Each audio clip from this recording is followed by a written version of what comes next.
Welcome to Brainstoryum. I'm Anna Tizard, award-winning dreampunk and deeply weird fantasy author, and yes, that's me and my fiction that's deeply weird. Explore and imagine with me the most unexpected story ideas using the surrealist word game of Exquisite Corpse. Find out more and join in at annatizard.com. This is a storytelling challenge unlike anything you've tried before.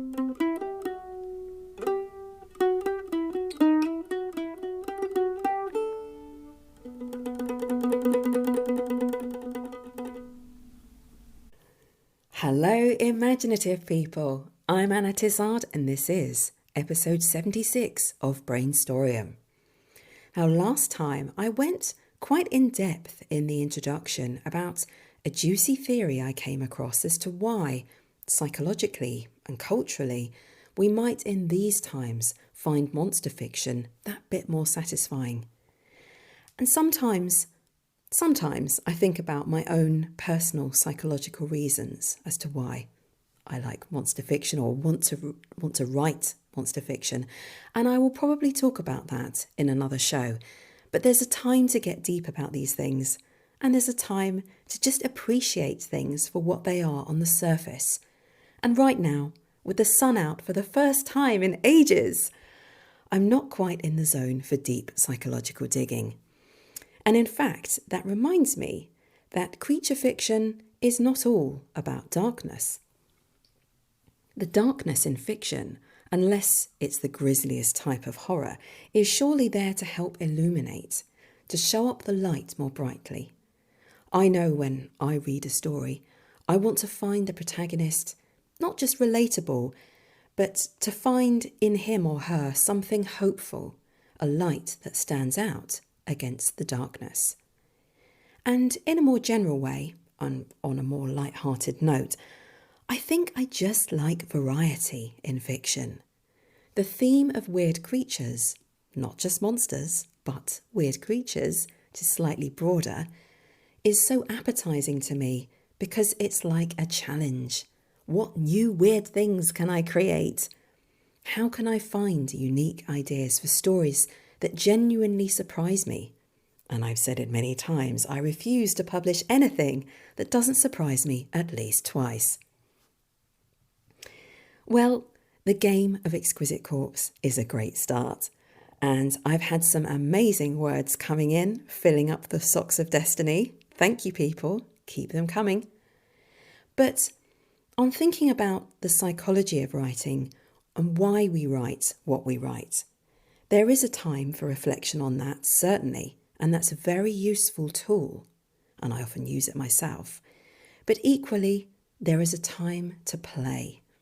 And in fact, there's no better way as a writer to hunt down the themes that are to become your themes, the underlying ideologies or attitudes to life that emerge in the undertones of your fiction, than to set aside all the thinking, all the reflection, and to just write. Open your mind to new crafting techniques, suggestions, writing prompts, books about how to write, like this one I've been reading about writing monsters.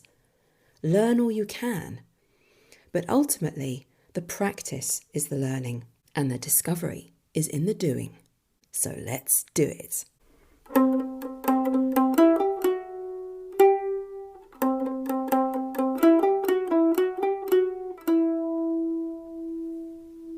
But before we get started, I have some story ideas from listeners to the show, and also some lovely comments from a subscriber, Renee Winfield, who responded to one of my email newsletters where I mentioned at the beginning this strange golden substance infiltrating the air.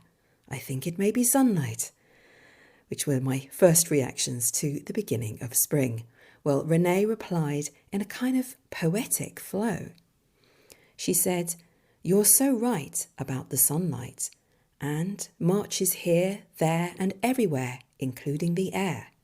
One thing for sure is your podcast is a most marvellous thing, and monstrous good listening." Well, thank you, Renee, for your poem about the show. And it's So encouraging when I hear from listeners that you really enjoy the show and you get something out of it. Clearly some poetic inspiration. Pretty amazing. It helps me feel like I'm on the right track. And of course, it's just always lovely to hear from you. And now for listeners' story ideas based on a word combination that came up in the last show, the flea-ridden cyborg. Nick Vrakar said, Alex scratched at himself as he walked into his local Cyber Optum dealership. He couldn't help himself. A thin woman with a clipboard asked, "How can I help?" "I need to reset or roll back the update on my cybernetic suite." "Have there been any bugs?" "Fleas, to be specific." Great stuff. So, of course, there is the crossover between bugs in the system and actual bugs, fleas. Nice play on words. And the flea-ridden cyborg is rich ground for this kind of humour. Thank you, Nick. Patrick Towie said, "My first thought is a cyborg dog. A police dog got injured, so they replaced his legs with robot legs. But he ran so fast that he got lost and then covered with fleas. Then a little kid found him and gave him a bath and helped him find his way back." I thought this was so sweet. And in a way, it makes perfect sense that this dog can get fleas. It's still very much a dog. Thank you for your idea, Patrick. Fraser Armitage said, "Fractal Laser Exo adverts covered the cyborg shell in their hexo holograms, shrouding its silver plates in commercial pop-ups. Pests. The cyborg needed a deep clean to restore its factory settings and rid itself of the fractal patterns attached to its casing. Pesky FLEAS. Okay, so another play on words here. I do like this. Sci-fi can often come across, just generally as a genre, as always being so serious. Same as in fantasy, where so often the whole world needs to be saved. But it doesn't have to be that way. We can still have a little fun. Thank you for your humorous idea, Fraser. Keep them coming, people. Right, well, it's time to see what new adventures into the imagination beckon to us from the Socks of Destiny. That's right, and for those who haven't listened before or played before, Exquisite Corpse mixes players' words and phrases into a sentence that goes describing word noun, action, describing word noun. And so I reach into the first sock for a describing word, which is from Paul Thomas, fetid. Ooh. Something or someone who is stinky. But what could this be? This is quite good. It's quite good for creature fiction. Something stinky. The next word is from Sean, also known as Blue Wizard Facts. Golem. Okay, so that's a clay figure that comes alive or is made to come alive by some kind of witch or wizard. Interesting, a fetid golem. I'm just going to jump straight into the action, which is from Paul Benfield. Bumped into on a train. Well, that's specific. With the power of a comma, you have suggested where this happens. So who or what did this stinky golem bump into on a train? This is from Alessandro Bozzo. Soporific. Ooh. Something that makes you feel sleepy and dreamy. Again, this feels very creature fiction. Final word is from Paul Thomas again.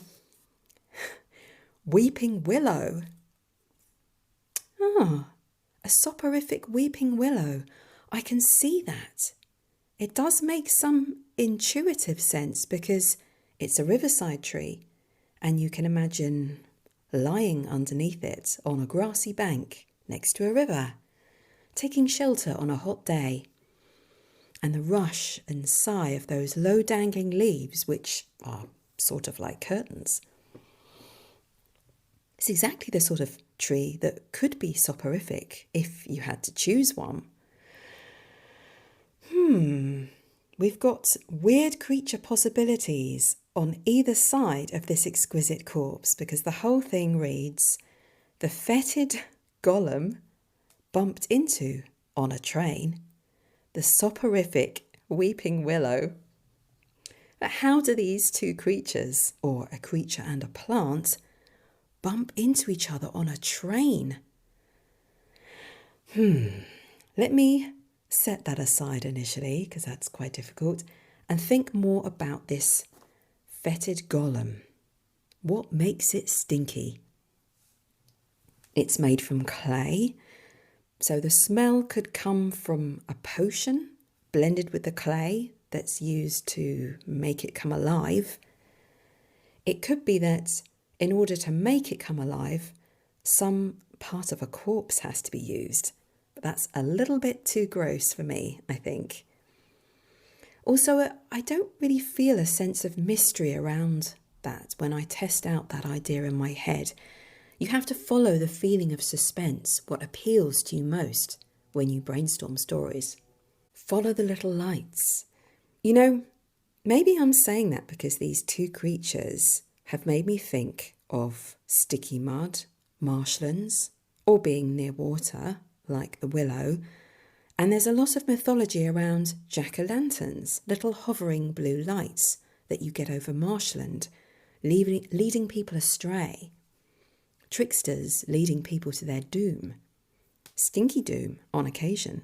For the gases that are now thought to create these illusions of little lights can also be smelly, I think. So maybe it's not such a mystery that the golem was fetid, because if it's made from the marshland mud, but how to make a fetid golem and a tree bump into each other on a train? If there's been a train crash some time ago and some remains of it couldn't be cleared up because the track was near a marshland and this particular carriage broke off and got sucked into the mud, and the echoes of horrors left behind began to take on a life of their own. Maybe it's the weeping willow that caused the crash in the first place. Its overgrown leaves dangling too close to the track, dragging its soporific stems over the train as the carriage slows to manage an awkward curve in the rails. It's a hot day. The train driver has his window open, and the fumes of a June day waft in, like the scent of summer holidays, playing in the park with his friends. Endless days without homework or worries, so long ago. And another smell just underneath it.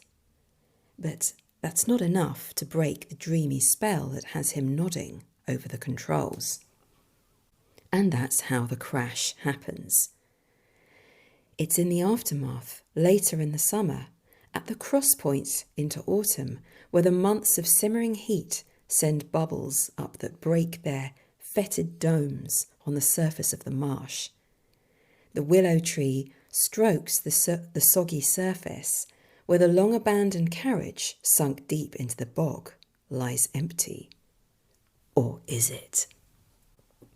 Its corridors are crammed with mud, with rotting leaves and microbes, bacterial life forms so tiny they're invisible to the eye, but they tingle, tremble, until a creature formed of nothing but wet slime and nightmares slithers out, hands grasping the edge of a half-smashed window, blinking. What does it want? I have to be careful when I ask this question of monsters, because usually asking what a character wants helps you develop their personality, leading you to understand or pull together different threads and ideas that you have about their personal history, their relationships, and what they truly want deep down. But a true monster is unlikely to be that deep or complex. In fact, the more complex you make it psychologically, the more it becomes a sympathetic person in the mind of the reader. It starts to lose its monsterhood. Frankenstein's monster ended up being a deeply sympathetic person, so of course it can be done and done very well. But this was like an important flip to that story. It really depends on what type of story you want to write. Usually, it's the human characters whose experience we want to follow, partly in their reactions to the monster. That's really a defining feature of monster fiction. But actually, in all fiction, a great question to ask is, whose story do I want to follow? Whose story is this? And who do I sympathise with? Telling a story from a monster's point of view is likely to lead to a very different monster, and a much more complex monster. Although, I imagine you could write horror from the point of view of a monster with no sympathy, just seeing the chaos play out in front of you, people screaming and running away. But I'm not sure how well that would work. I think it would only become satisfying for the reader if the monster began to understand things and develop a conscience, and then no longer be such a monster. It's a general rule that the point of view character must have a certain amount of complexity and relatability, or the reader will just go, ugh, and put it down. I think it's time for another Exquisite Corpse. Our first word is from Mariah. Sage. So a wise character. Who or what was wise? I hope it's a who. It would make more sense. This is from Alessandro Bozzo. Of course it's not a person. Church. A sage church. This is curious.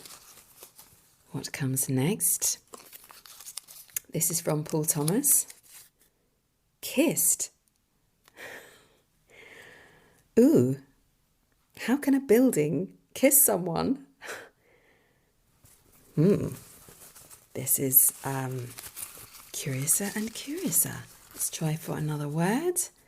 This is from Anonymous. Fantastical. Okay. Final word. I'm not going to think about it until it's out and I know what I'm dealing with. This is from Sophie de Soles. Priestess. Ooh. I feel like there's a connection there. We've got church and priestess.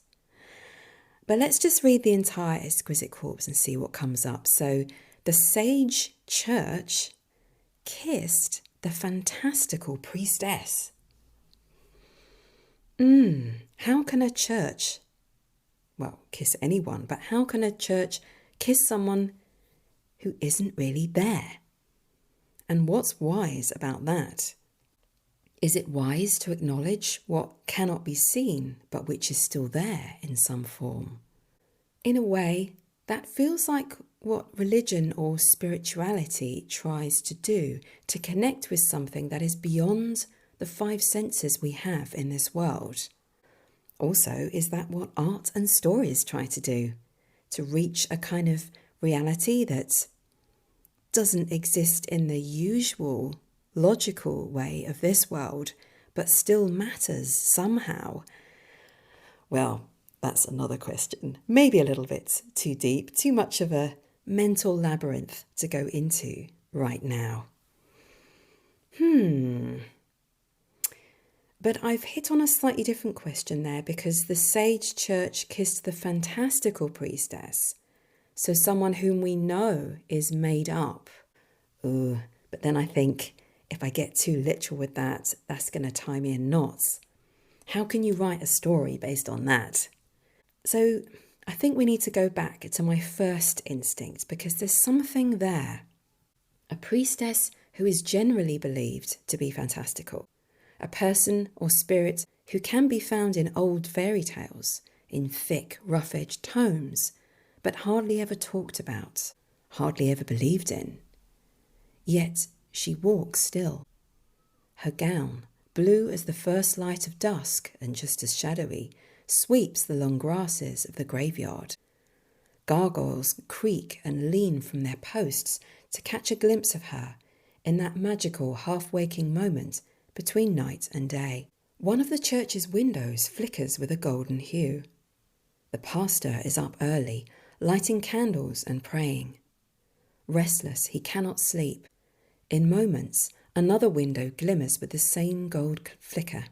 From across the graveyard, where a blackbird sings, the church's windows look like two giant craggy eyes.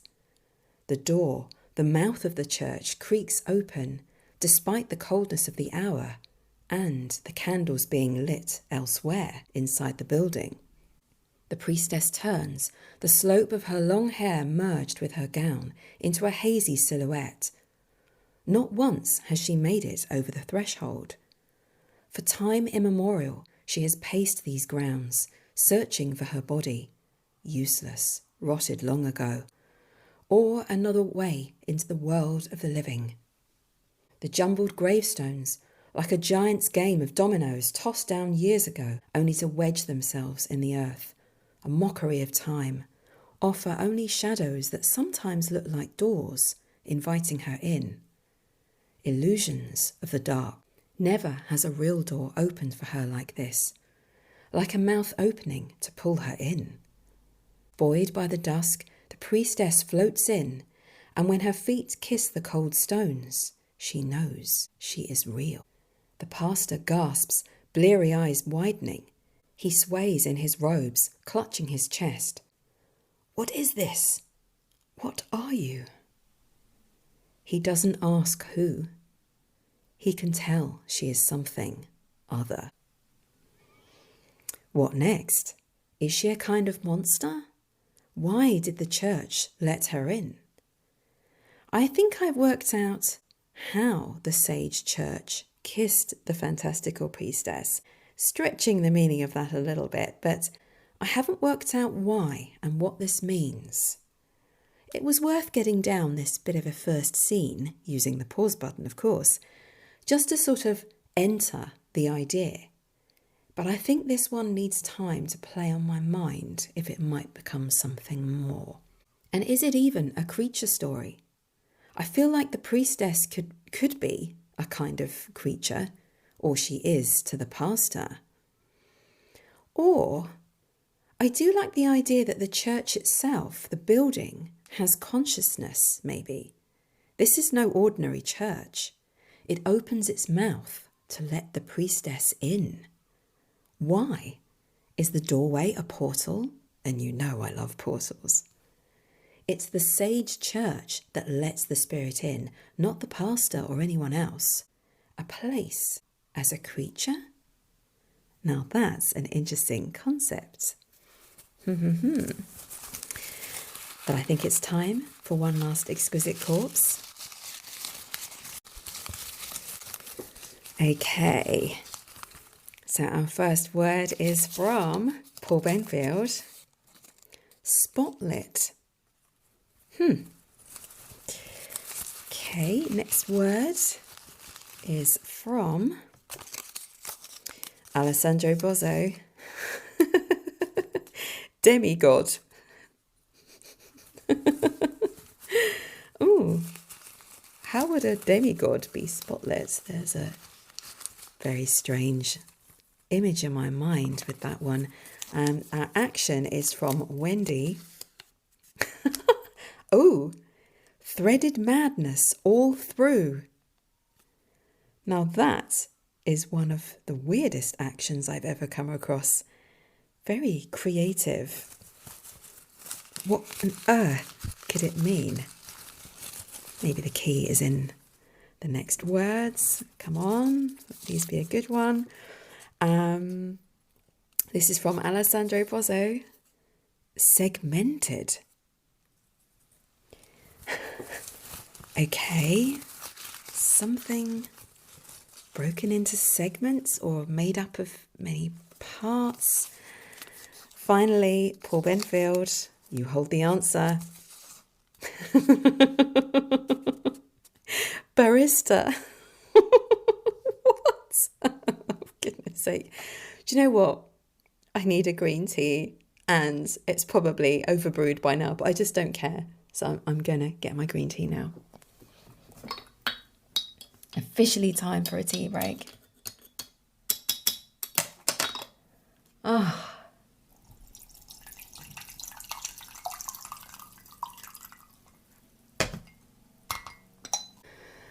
Okay. So the spotlit demigod threaded madness all through the segmented barista. Okay, if there is perhaps madness threaded all through this exquisite corpse, but threading through something segmented makes me think of a patchwork or a tapestry that has many parts or shapes stitched together. Maybe one of those old tapestries. I'm thinking in medieval times when they had scenes placed one after the other, like the earliest form of comic book story, I suppose, only it was painted or stitched. And what kind of madness is threaded through this segmented piece of art or stitched together story? A story of a barista? A segmented barista? But the earlier part of the Exquisite Corpse, the spotlit demigod, suggests to me the stage, the theatre or a film set. But then that's just another form of storytelling. And you might still say that a quality, like madness, might be threaded through a piece of theatre, and the story is about a coffee maker. What's significant about a demigod?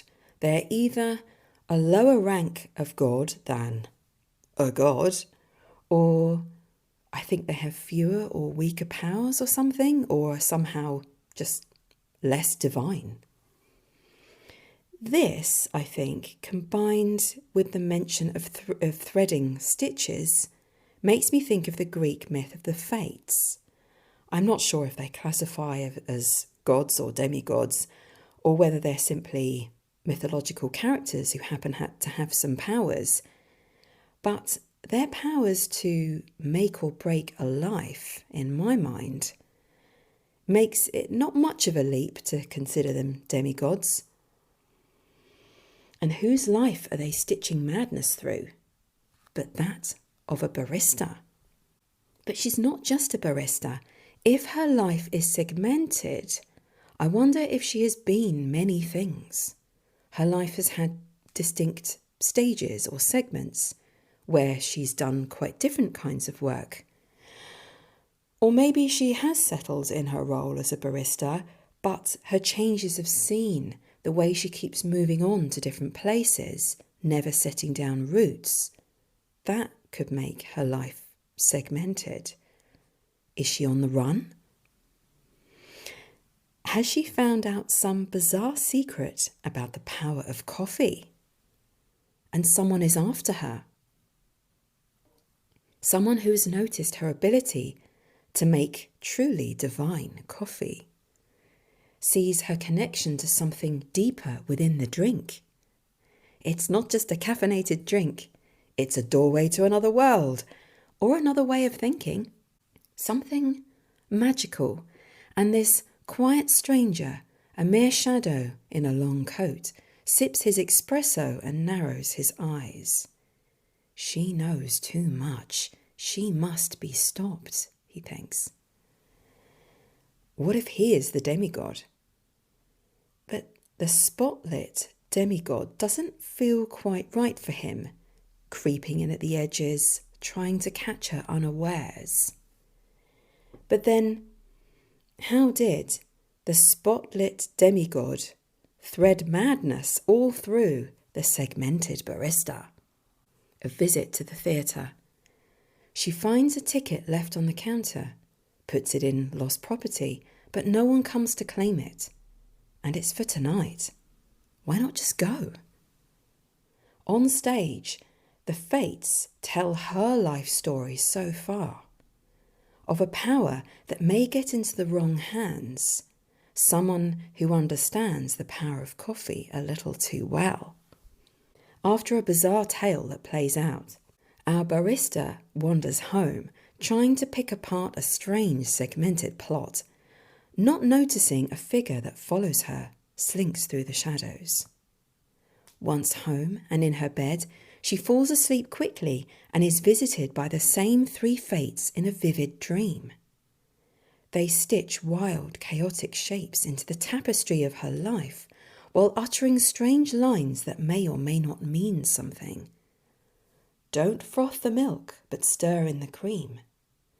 It's not in the coffee, but in the steam. It's not in the life, but in the dream. Are they helping her? Or are they the enemy? And who is this shadowy person following her? And what is the secret power of coffee? You'll have to tell me, because I don't drink coffee. Even so, this has been a curious journey spurred off by the spotlit demigod threaded madness all through the segmented barista.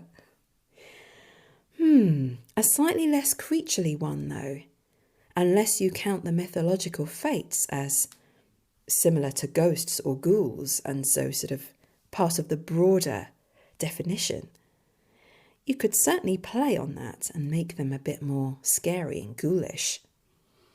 Right, well, I hope you enjoyed the ideas and scenes that have played out today and that I've inspired you to pick up your pen. But which word combination shall I invite you to imagine a new story idea on? I feel like I'm torn between the fetid golem and the soporific weeping willow. I cannot decide which one is more intriguing. Well, if you have a story idea that you'd like to share based on any one of the writing prompts in today's show, you know what to do. Just hit the contact button on any footer at annatizard.com. A couple of sentences or a short paragraph is ideal, but make sure you get it to me by, let's say, midday next Friday. That's the 21st of March, because I usually record the show the weekend before the release date. That's my general rhythm. I have a recording weekend and a release weekend. So you know what to do. Until next time, go forth and be inspired.